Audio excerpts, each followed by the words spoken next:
ഒരു കാര്യം ചോദിക്കട്ടെ, നിങ്ങൾ ഈ കൊറിയൻ നൈറ്റി പർച്ചേസ് ചെയ്യാനുള്ള റീസൺ എന്താണ്? ഇതിന്റെ പ്രിന്റ് കണ്ടിട്ടാണ്, അതോ കംഫർട്ട് ആണ്, അതോ ഡിസൈൻ കണ്ടിട്ടാണ്? ഈ മൂന്ന് കാര്യങ്ങൾ എന്റെ അഭിപ്രായത്തിൽ കോംപ്രമൈസ് ചെയ്യാൻ പറ്റാത്ത കാര്യങ്ങളാണ്.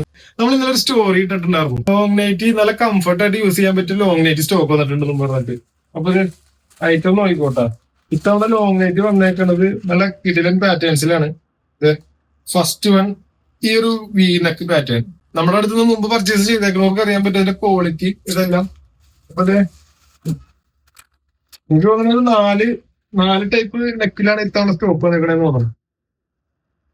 ഓരോന്നും നമ്മളിങ്ങനെ ബണ്ടിൽ ഓപ്പൺ ആക്കി പറഞ്ഞേ ഉള്ളൂ. നെക്സ്റ്റ് നെക്ക് ഇതാണ്, സ്ക്വയർ നെക്ക്. സൂപ്പർ ഡിസൈൻസ് ആണ്. എല്ലാം നമ്മൾ ഇതുവരെ കൊണ്ടുവരാത്ത ടൈപ്പുകളും കളേഴ്സ് ഒക്കെ കൊണ്ടുവന്നേക്കണേ. കംപ്ലീറ്റ് ലോങ് നൈറ്റ് ആണ് ഈ ഐറ്റം. നെക്സ്റ്റ് വൺ ഈ ഒരു നെക്ക് പാറ്റേൺ ആണ്. റൗണ്ട് നെക്കിൽ ലൈസ് നല്ല അടിപൊളിയായിട്ട് ഡിസൈൻ ചെയ്തിട്ടുണ്ട്. ഇതെല്ലാം ഒരു Excel, double XL, 3XL, 4XL, 5XL താഴെയുള്ളവർക്ക് എല്ലാം യൂസ് ചെയ്യാൻ പറ്റും. മാക്സിമം ഒരു 5XL വരെയൊക്കെ യൂസ് ചെയ്യാൻ പറ്റൂട്ടാ.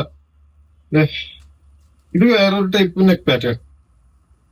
നെക്കിന്റെ താഴെ നൈസ് ആയിട്ടുള്ള ക്യൂക്ക് പോയൊക്കെ വരുന്നുണ്ട്. അപ്പൊ ഈ കണ്ട ഈ ഒരു 4 നെക്ക് പാറ്റേൺസിലാണ് സ്റ്റോക്ക് വന്നേക്കണത്. ഒരുപാട് കളേഴ്സ്, ഒരുപാട് ഡിഫറെന്റ് പാറ്റേൺസിലൊക്കെ വന്നിട്ടുണ്ട്. അപ്പൊ ഇതിന്റെ പ്രൈസ് വരുന്നത് 499 rupees ആണ്. കംപ്ലീറ്റ് പ്രിന്റുകൾ കാണിച്ചിട്ട് ഈ വീഡിയോയിൽ നമുക്ക് ആഡ് ചെയ്യാൻ പറ്റൂല, ഒരുപാട് ലോങ് ആയി പോകും. അതുകൊണ്ട് തന്നെ നിങ്ങൾ ആവശ്യമുള്ളവർ നമുക്ക് ഒന്ന് വാട്സപ്പിൽ മെസ്സേജ് അയച്ചാൽ മതി. വാട്സപ്പ് നമ്പർ സ്ക്രീനിൽ കൊടുക്കുന്നുണ്ട്. അപ്പൊ ഇതിന്റെ അവൈലബിൾ ആയിട്ടുള്ള പ്രിന്റ്സ് ഒക്കെ നമ്മൾ അയച്ചു തരാട്ടാ. അതുപോലെ തന്നെ ഷോപ്പിൽ ഈ ഐറ്റം അവൈലബിൾ ആയിരിക്കൂല കേട്ടാ. നമ്മുടെ നിയറസ്റ്റ് ആയിട്ടുള്ള ആർക്കെങ്കിലും ഈ ഐറ്റം വേണമെന്നുണ്ടെങ്കിൽ ജസ്റ്റ് ഒന്ന് ഓൺലൈൻ വഴി ഓർഡർ ചെയ്തിട്ട് ഷോപ്പിൽ ഒന്ന് കളക്ട് ചെയ്ത് പോകാനുള്ള ഒരു ഓപ്ഷൻ നമ്മൾ ചെയ്യുന്നുണ്ട്. എന്തായാലും ഷോപ്പിൽ ഇത് അവൈലബിൾ ആയിരിക്കില്ല. അപ്പൊ ആവശ്യക്കാർ സ്ക്രീനിൽ കാണുന്ന നമ്പറിലേക്ക് DM ചെയ്തോ. ബൈ.